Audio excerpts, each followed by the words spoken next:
Welcome to our build series for our 4-inch scale Burrell DCC road locomotive traction engine kit by Steam Traction World of Daventry, England. This is supplied as a series of 30 fully machined kits to build a fully operational steam traction engine. Each kit includes all parts, hardware, detailed packing list, assembly diagrams, and instructions. Kits arrive approximately one per month. Parts must then be cleaned, fitted, painted, and assembled using standard workshop hand tools and a few basic power tools. No machining on a lathe or mill are necessary. In this video, we will be constructing the smokebox and chimney and test fitting it to the front axle and wheels. Okay, we'll put her up.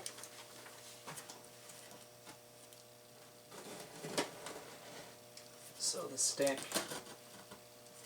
no, maybe the stack will arrive tomorrow.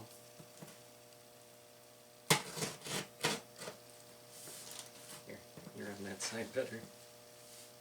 What's the S for? I don't know.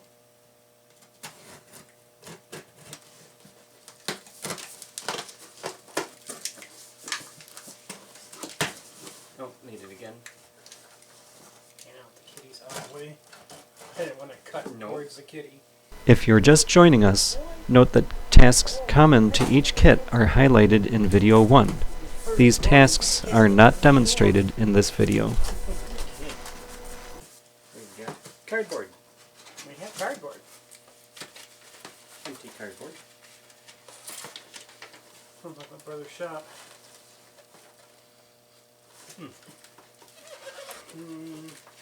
Smokebox door, maybe?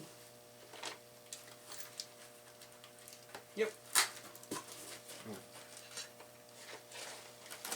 When complete, the engine will be 33 inches wide, 83 inches long, and 48 inches high, with a weight of 1,650 pounds. The boiler is 10.5 inch diameter, built of welded steel boiler plate, and designed and tested for an operating pressure of 180 psi.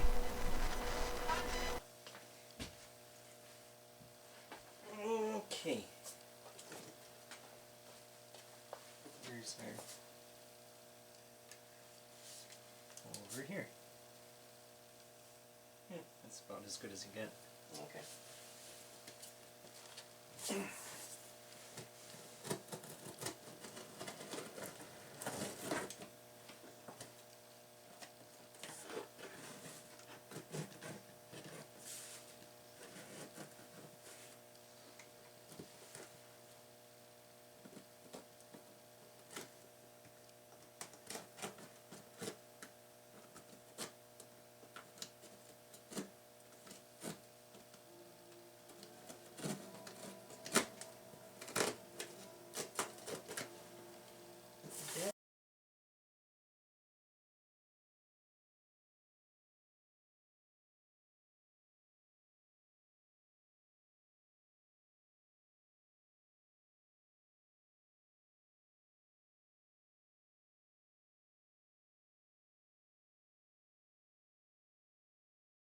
When test fitting the smokebox hinge pivot to the smokebox, we discovered the holes in the pivot were a bit too close to the front surface of the smokebox. With a pivot pin installed, the smokebox door would not sit flush against the front face of the smokebox. For operation, it is important that the door can seal tightly against the smokebox face. To correct the issue, the easiest solution was to lift the pivots up and away from the smokebox. We found some thin washers that were sized perfectly for the mounting bolts to pass through. By trial and error, we found that one washer was just thick enough to lift the pivot pin enough that the door would close flat against the smokebox. The outer diameter of the washers were slightly larger than the profile of the pivots. They were thin enough that heavy-duty metal shears could be used to trim the edges square to mimic the shape and size of the pivots. With careful alignment of the washers to the pivots, and using the pivot pin to align all parts, the screws were fully tightened.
The smoke box arrives with a few temporary bolts securing the front ring to the cylindrical body. There are additional holes that must be filled with long rivet head bolts. These were installed and tightened. The temporary bolts were then removed and rivet bolts used to fill the spaces.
Next, the chimney base casting was installed.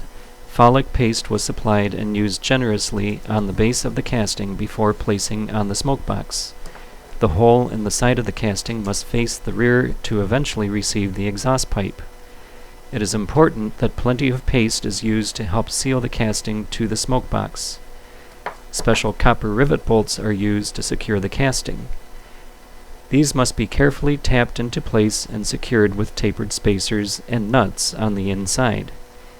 Tapping the bolts to set them in place helps shape and align them into the holes while adjusting slightly to any misalignment.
Before assembling the stack, the overlapping edges were painted with heat-resistant paint.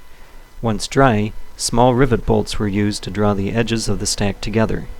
A small round file was used to help align the holes. Bolts were installed loosely at top and bottom and several spots along the length. These were tightened slowly and evenly to draw the seams together. Additional bolts were added to fill all holes along the seam. A small ratchet was used to tighten the bolts from the inside, while pliers held the outside from turning.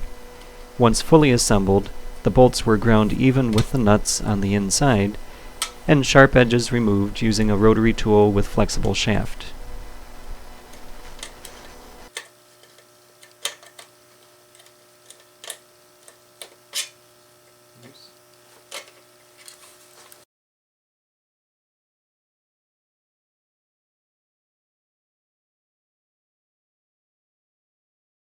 A high-temperature, heat-resistant paint was used on nearly all parts. This paint was sprayed on, no primer recommended. Then it was baked at 450 degrees for an hour. Our oven was just large enough to hold the parts, a few at a time.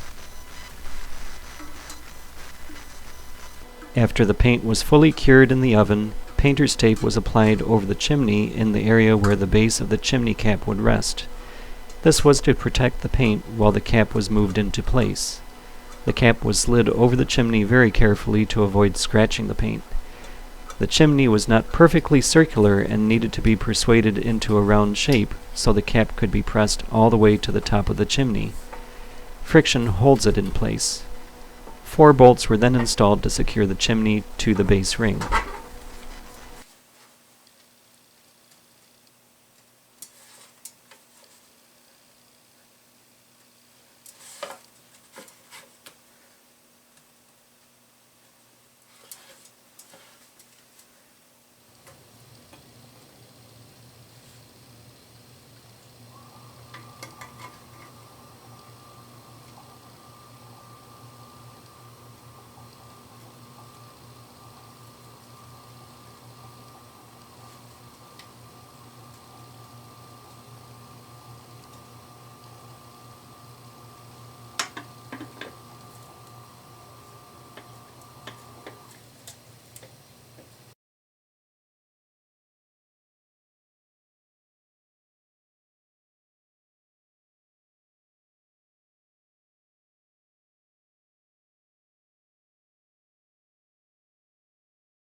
Our kit arrived with the outer brass casting ring on back order. We painted the smaller inner ring with high-temperature red paint, then baked it according to instructions. Once cool, the paint was carefully sanded and polished away from the raised letters.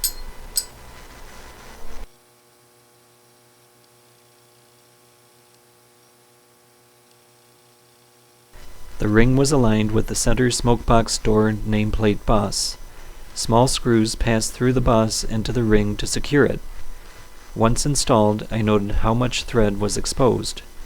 Small nuts were put on the screws, leaving the same amount of thread exposed. Then the screws were shortened by this amount. The ends were painted, then reinstalled through the boss to secure the ring. When done, the ends of the screws were flush with the surface of the ring and blended very well. Longer screws are used to secure the baffle plate and spacer through the door and into the boss. We will eventually have to remove the baffle plate to install the missing Smokebox brass ring.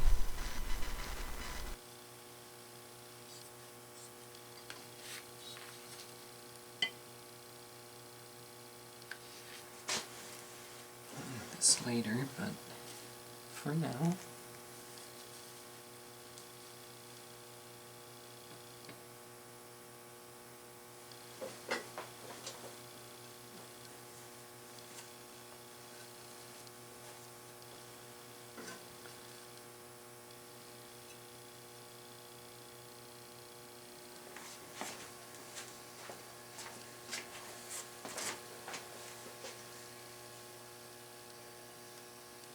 Facing downward.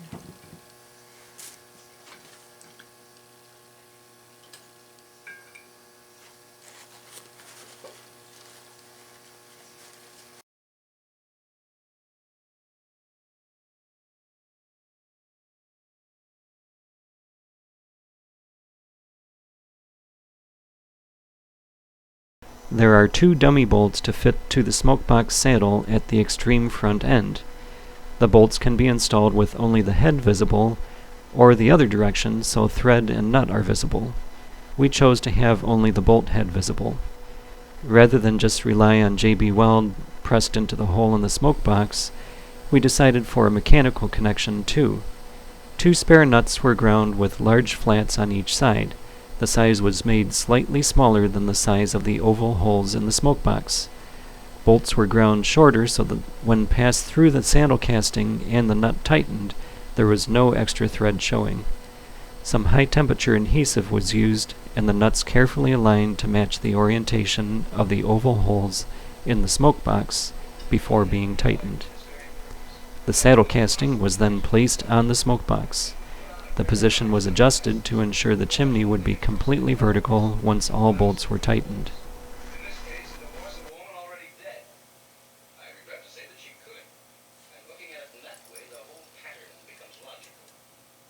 All remaining bolts were then installed and tightened to secure the chimney to the smokebox. I have no objection, Your Honor. Miss Hobart, take a stand, please.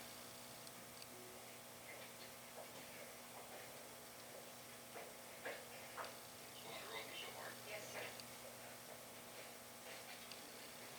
Miss Hobart, when Marie Chapman came to you on the afternoon of August 4th and asked you for money, you said you were unable to help her. Is that true? I was stony broke. Yet on August 15th, you informed your agent, the Theatrical Artists Association, that you were retiring, quitting the entertainment business, and that they should cancel your engagement at a place called Barney's Bistro. So what? Well, how do you account for the sudden shift in fortune? Well, the answer is spelled M-A-N. What man? The one who asked me to marry him. But on August 16th, just 24 hours later, you did open Barney's Bistro. Rather short retirement, wasn't it?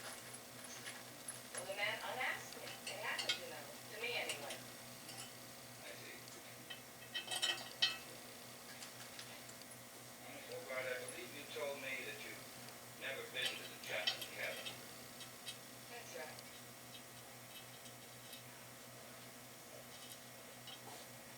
Please look at this picture. Isn't that an enlarged snapshot of you and Greg Evans taken in front of the Chapman cabin? The cabin you told me you've never seen? So I was there a couple of times. Why did you perjure yourself? I didn't want to get involved What do you mean involved? in the murder and everything. But you are involved in the murder and everything. Isn't it true, Miss Hobart? Mr. Mason, who you are. Mr. Bushmiller, I want a few lines just a second. Protecting them from me like the shepherd of the town? Till I find out which of them is the black sheep, you care to tell me just what you're doing here? It's only... Come in.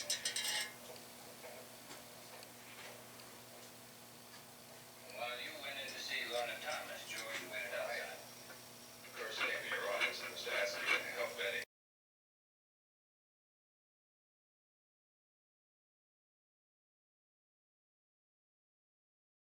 The Smokebox Dart and Dart Bar are used to hold the smokebox door tightly against the front face of the smokebox.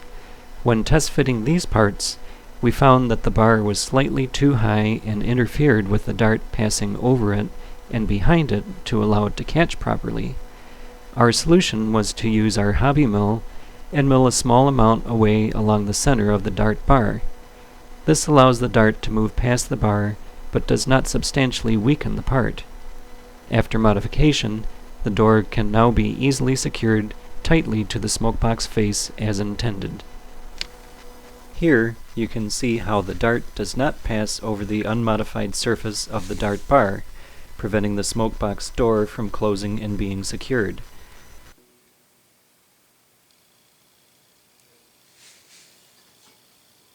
When I turn over the dart bar so the modified surface is facing upward, the dart now passes over the bar, allowing it to turn down behind it.